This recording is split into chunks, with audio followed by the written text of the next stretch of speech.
అవసరం.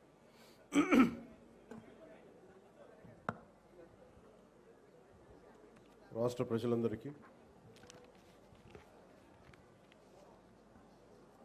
ప్రతి ఒక్కరికి, ప్రతి పౌరులకి 79వ స్వాతంత్ర దినోత్సవ శుభాకాంక్షలు తెలియజేస్తా ఉన్నాను.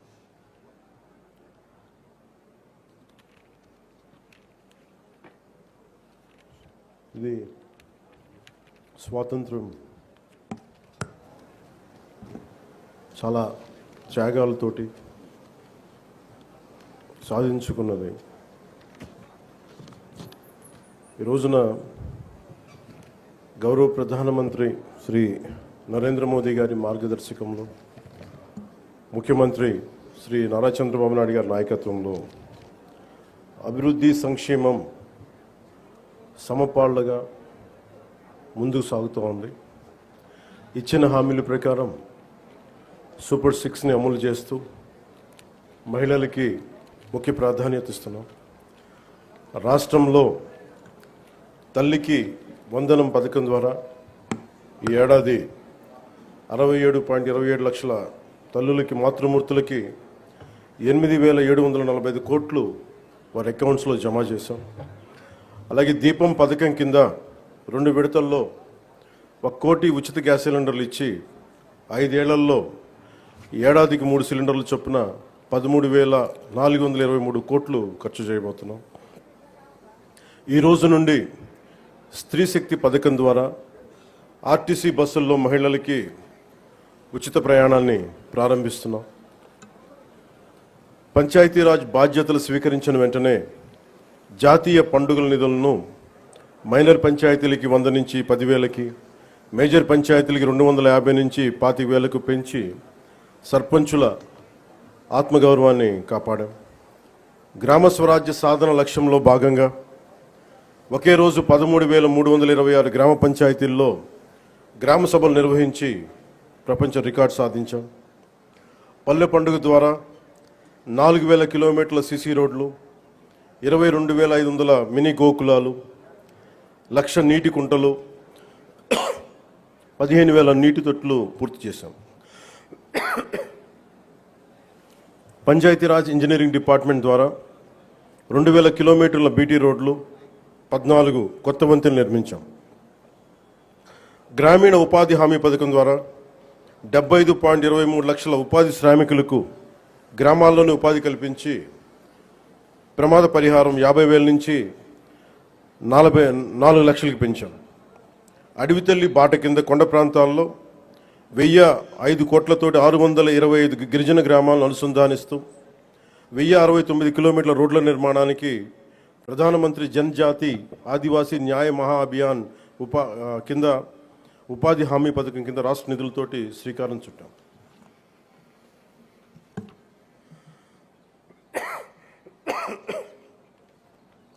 జల్ జీవన్ మిషన్ కింద 5 జిల్లాల్లో 5 కొత్త ప్రాజెక్టులని 7,910 కోట్లతో ప్రారంభించి 1,20,00,000 మందికి 30 ఏళ్ల పాటు తాగునీటి భద్రతని కల్పించబోతున్నాం. అటవీ విస్తీర్ణం 30% నుండి 37% పెంచే లక్ష్యంలో 1,00,00,000 మొక్కలు నాటి వీటిని QR కోడ్లతో ట్రాకింగ్ కూడా ప్రారంభించాం. ఏనుగుల బెడద నివారణకు కర్ణాటక నుంచి కుంకి ఏనుగులని తీసుకొచ్చి విజయవంతంగా ఆపరేషన్లు జరిపాం. ఎకో టూరిజం అభివృద్ధికి అరకులో వుడెన్ బ్రిడ్జ్ నగరవన యోజన కింద 1,122 కోట్లతోటి 61 ప్రాజెక్టులు చేపట్టాం. సైన్స్ అండ్ టెక్నాలజీలో విద్యార్థులకి ఫ్రూగల్ ఇన్నోవేషన్ కింద ప్రోత్సాహకాలు అందించే ప్రణాళికని సిద్ధం చేస్తున్నాం. ముఖ్యంగా కాకినాడ జిల్లా ప్రగతి నివేదిక, అన్నదాత సుఖీభవ, PM కిసాన్ పథకం ద్వారా 1,50,475 మంది రైతులకి 102 కోట్లు తొలి విడతగా జమ చేయడం జరిగింది. స్త్రీ శక్తి పథకం కింద మహిళలకు 187 ప్రత్యేక బస్సుల్లో ఉచిత ఆర్టీసీ ప్రయాణ పథకం ప్రారంభించడం జరుగుతోంది. తల్లికి వందనం పథకం ద్వారా 2,79,312 మంది విద్యార్థుల తల్లులకు ఖాతాలో ఒక్కొక్కరికి 13,000 రూపాయలు జమ చేయడం జరిగింది. అంతర్జాతీయ యోగా దినోత్సవంలో పాల్గొన్న 5,000 మంది యోగా శిక్షకులు, 8 లక్షల ప్రజలకు అభినందనలు తెలియజేస్తున్నాం. 2,69,148 లబ్ధిదారులకు ప్రతి నెల ఎన్టీఆర్ భరోసా పింఛన్ల కింద 116 కోట్లు పంపిణీ చేయడం జరుగుతుంది. ఉపాధి హామీ పథకం ద్వారా 118.46 కోట్ల వేతనాలు, 93.46 కోట్లు మెటీరియల్ ఖర్చుతోటి గ్రామీణ అభివృద్ధి చేయడం జరుగుతూ ఉంది.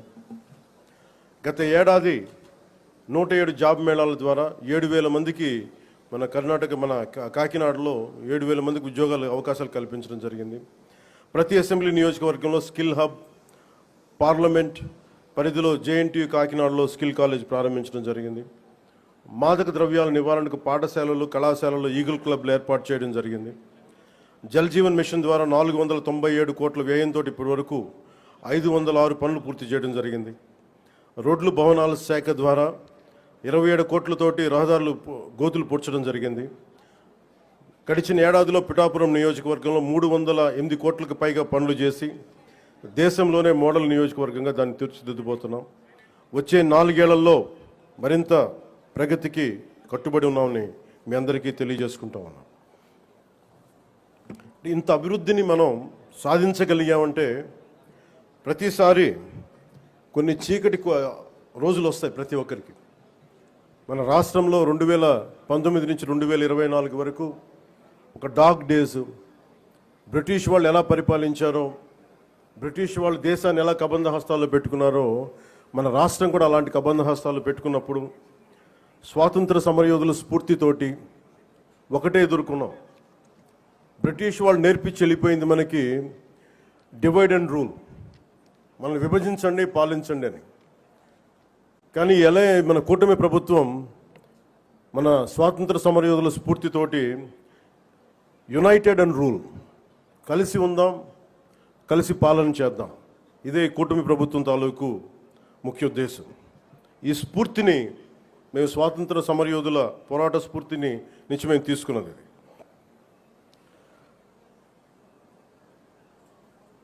ప్రతి ఒక్కరికి, స్కూల్ పిల్లలకు కానీ పెద్దవాళ్ళకి కానీ ఆగస్టు 15న ఒక ఆనవాయితీగా కాకుండా దీన్ని మనం గుండె లోతుల నుంచి చేసుకోవాల్సిన అవసరం చాలా ఉంది.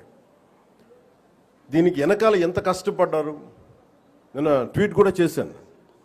ఇదే రోజు నిన్న ఆగస్టు 14న లాహోర్ డిక్లరేషన్ సమయంలో దేశ విభజన జరుగుతున్నప్పుడు, కరెక్ట్గా ఒక 9 నెలల ముందు, సంవత్సరం ముందు దేశ విభజన జరుగుతున్నప్పుడు లాహోర్ కూడా పాకిస్తాన్లోకి వెళ్ళిపోద్ది అని తెలియదు ఎవరికి. సడన్గా డిక్లేర్ చేయగానే దానివల్ల అక్కడ ఉన్న ప్రజలు, భారతదేశ ప్రజలందరూ వెళ్ళిపోవాలి ఇక్కడి నుంచి అని చెప్పి మత ప్రాతిపాదికన పంపించేస్తే అది ఎంత దారుణాలు జరిగినాయి అంటే ఆగస్టు 14 వరకు అక్కడ రాత్రికి రాత్రి కొన్ని దశాబ్దాలుగా, కొన్ని శతాబ్దాలుగా వాళ్ళ దేశం, వాళ్ళ ప్రాంతం అనుకున్నది పరాయి దేశం అయిపోయి అక్కడి నుంచి పారిపోయి ప్రాణాలను అరచేతులు పెట్టుకొని రావాల్సి వచ్చిన పరిస్థితులు. అలాంటి పరిస్థితులను ఒకవైపు పంజాబ్లో మహిళలు సామూహిక మానభంగాలు గురవుతూ చాలా నిర్దాక్షిణ్యమైన పరిస్థితుల్లో ఉండి, అంటే మన స్వాతంత్రం చాలా తేలిగ్గా సంపాదించుకున్నాం, కేవలం ఏమంటారు అహింసా విధానాల ద్వారా మనం సంపాదించుకున్నాం అంటాం. కానీ వాస్తవానికి మన స్వాతంత్రం రావడానికి చాలా హింస జరిగింది. మనం ఎంచుకున్నది ప్రప్రథమంగా అహింస విధానాలు కావచ్చేమో, కానీ దేశాన్ని నుంచి విడిపోవాలనుకునే వాళ్ళు మటుకు హింసనే నమ్మారు. అది ఈ రోజుకి, దేశ విభజన జరిగినప్పటి నుంచి ఈ రోజు మన ఆపరేషన్ సింధూర్ దాకా మత ప్రాతిపాదికన హింస జరుగుతూనే ఉంది. ఎక్కడ కూడా భారతదేశం తన లౌకిక విధానాన్ని ఎప్పుడు మర్చిపోలేదు. దేశ విభజన జరిగిన తర్వాత మనకి మతాన్ని సంబంధం లేకుండా భారతదేశ సార్వభౌమత్వాన్ని గౌరవించి లౌకికవాదాన్ని ముందుకు తీసుకెళ్లే ఉద్దేశంతో మనం మతాలకి సంబంధం లేకుండా ఒక అబ్దుల్ కలాం గారిని కానీ ఎవరినైనా సరే మనం ప్రెసిడెంట్స్గా తీసుకున్నాం, గుండెల్లోకి తీసుకున్నాం. కానీ ఇది పాకిస్తాన్లో లేదు. పాకిస్తాన్లో ఎవరిని కూడా ఒక హిందూ క్రికెటర్ కానీ ఉంటే వాళ్ళు వెళ్ళిపోయే విధానం కానీ, అలాగే ఒక హిందూ బలమైన స్థానాల్లో కనిపించే నాయకులు కానీ ఎక్కడ కనిపించరు. అంటే వాళ్ళు విభజన కోరుకుంది మత ప్రాతిపాదికన, కానీ దాన్ని మనం ఎప్పుడు అలా తీసుకోవాలి. మత ప్రాతిపాదికన 2 దేశాలు విడిపోయినప్పటికీ భారతదేశం అత్యధికంగా హిందువులు ఉన్నప్పటికీ కూడా అన్ని మతాల వారిని సమానంగా గౌరవించి ముందుకు తీసుకెళ్లే సంస్కృతి భారతదేశానికి. దీనికి లౌకికం విధానం అనేది మా ఈ సంస్కృతిలో ఉన్నది.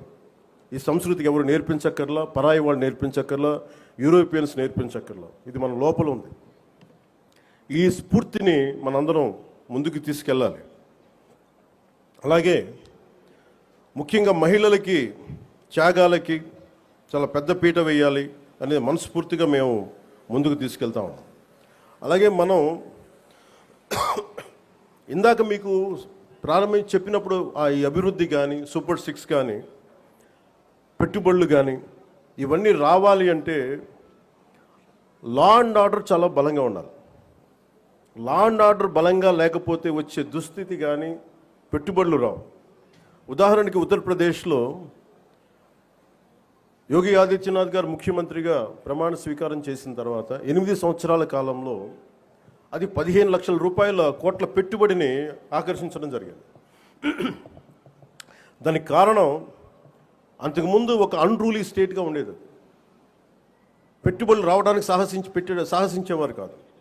కానీ ఆయన రాగానే ఆయన పెట్టింది లా అండ్ ఆర్డర్ చాలా బలంగా ఉండాలి.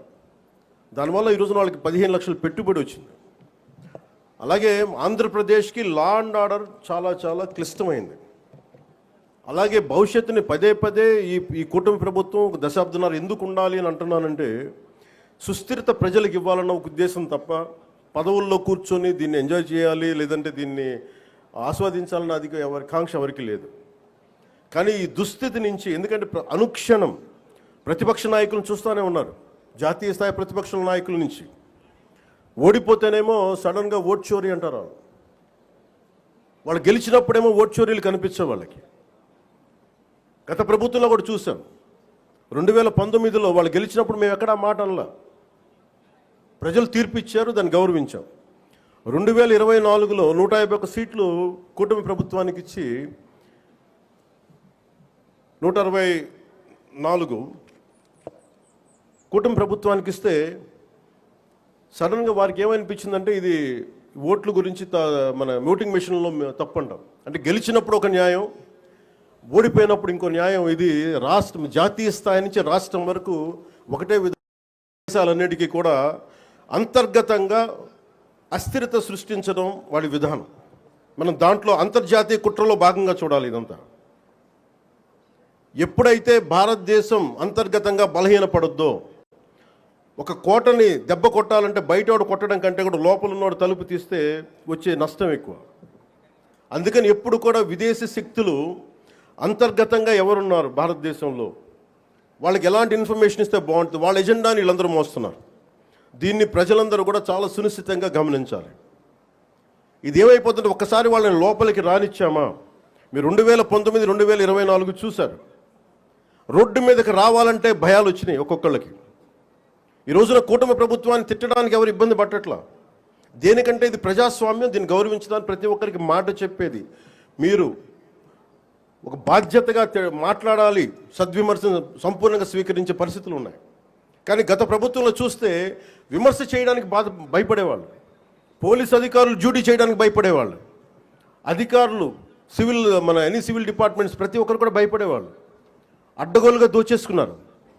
ఇవన్నీ కూడా విదేశీ శక్తులకి ఇది ఆలవాలం అయిపోద్ది. వారికి కనుసైగలు వీళ్ళందరూ మెలుగుతున్నారు. వీళ్ళందరూ అలా చూడాలి దీన్ని. అందుకని ప్రజల్ని నేను కోరుకునేది ఈ 79వ స్వాతంత్ర దినోత్సవ శుభ సందర్భంగా మీరు అంతర్గత శత్రువుల్ని ఒక కంట ఇప్పుడు మీరు కనిపెట్టి ఉండాలి. నేను కాకినాడ పోర్టు విషయంలో కూడా నేను అంత గొంతెత్తడానికి కారణం చాలా ఎందుకులే మనం వదిలేస్తా ఉన్నాం. ఆంధ్రప్రదేశ్కి 974 నుంచి 974 కిలోమీటర్ల తీర ప్రాంతం ఉంది. ఇది మన పెట్టుబడులకి చాలా మంచిది. కానీ అది ఒక్కసారి మన సరిగ్గా లేకపోతే అది బలహీనత కూడా అయిపోతుంది. ముంబై దాడుల్లో కూడా అసలు ఏమాత్రం పర్యవేక్షణ లేని పోర్టుల నుంచి వచ్చేసారు. లేదంటే పర్యవేక్షణ ఉన్నా కానీ అమ్ముడైపోయిన వ్యక్తుల ద్వారా ఉగ్రవాదులు వచ్చేసారు. బాంబే దాడులు కానీ ఆర్డీఎక్స్లు వచ్చేసినాయి. ముఖ్యంగా ఆంధ్రప్రదేశ్ తీర ప్రాంతంలో పోలీస్ శాఖ చాలా బలమైన దృష్టి పెడుతుంది. ఎందుకంటే నాకు ఇది కాకినాడ చాలా వల్నరబుల్గా అనిపిస్తుంది ఒకసారి పోర్టు చూస్తూ ఉంటే. కలెక్టర్ గారికి తెలుసు, ఎస్పీ గారికి తెలుసు, రాష్ట్ర డీజీపీ గారికి తెలుసు. ఇక్కడ విపరీతంగా డీజిల్ అక్రమ రవాణాలు జరుగుతూ ఉంటాయి. దీన్ని చాలా బలంగా ఎదుర్కోవాల్సిన అవసరం ఉంది. ఓన్లీ బియ్యమే కదా, డీజిలే కదా అని మనం వదిలేస్తే ఒకసారి దోపిడీ, ఒకసారి స్మగ్లింగ్ అలవాటైన వాళ్ళకి బయట నుంచి వెపన్స్ వచ్చే అవకాశాలు ఉంటాయి, బాంబులు తీసుకొచ్చే అవకాశాలు ఉంటాయి. వీటన్నిటినీ కూడా ఒక చాలా ఏమరపాటుగా ప్రతి ఒక్కళ్ళు ఉండాలి. సో అందుకని దీన్ని భారతదేశం, మా కమిట్మెంట్, కూటమి ప్రభుత్వం, నారా చంద్రబాబు నాయుడు గారి నాయకత్వంలోని కూటమి ప్రభుత్వం చాలా స్పష్టంగా లా అండ్ ఆర్డర్ మీద, దేశం తాలూకు సుస్థిరత మీద మాకు చాలా సమగ్రమైన అవగాహన ఉంది. ఎక్కడ కూడా కరప్షన్ ఉన్న చోట ఆటోమేటిక్గా దేశం బలహీనపడుద్ది. అలాంటి పరిస్థితుల్లో లేకుండా ఉండాలని మేము సాయశక్తిలో ప్రయత్నం చేస్తాం. వాటన్నిటికంటే కూడా ప్రజలు నేను కోరుకునేది, మీరు ఎరుకుతో ఉన్నంతకాలం అంటే డెమోక్రసీ ఈజ్ ఎటర్నల్ విజిలెన్స్ అంటారు. అంటే మీరు నిరంతర పహారా కాస్తే తప్ప ప్రజాస్వామ్యం బలపడదు. అందుకని మీరందరూ నిరంతరమైన విజిలెన్స్తో ఉండాలి, నిరంతరం ఇప్పుడు ఒక పహారా మనస్తత్వంతో ఉండాలి అనేది నేను మీ అందరికీ కోరుకుంటా ఉన్నాను. అంటే ఇవన్నీ మనం ఎక్కడో కాశ్మీర్లో జరిగిన ఇష్యూస్ మనకేంటి అనుకుంటే, ఆపరేషన్ సింధూర్ మన వైజాగ్లోను, మన కావల్లో, నెల్లూరు జిల్లా కావల్లోనూ ఉగ్రవాదులు చాలా దారుణంగా కాల్చి చంపేశారు. దానికి బిఫిటింగ్ రిప్లై ఇచ్చాం, చాలా బలమైన రిప్లై ఇచ్చాం. కానీ మనం పెట్టుకోవాల్సింది, మన లోపల ఉన్న దేశాన్ని సుస్థిరతని దెబ్బతీసే ప్రతి ఒక్క వ్యక్తిని కూడా మనం దృష్టి పెట్టాలి, దృష్టి సారించాలి. ఇది ప్రతిసారి ప్రభుత్వం, పోలీస్ అధికారులు అనే కంటే కూడా ప్రతి ఒక్క పౌరుడి బాధ్యత ఇది. నేను నా వంతు బాధ్యతను నిర్వర్తిస్తున్నాను. అలాగే ప్రతి ఒక్కరు కూడా మీ వంతు బాధ్యతని నిర్వర్తించాల్సిందిగా మనస్ఫూర్తిగా నేను కోరుకుంటా ఉన్నాను.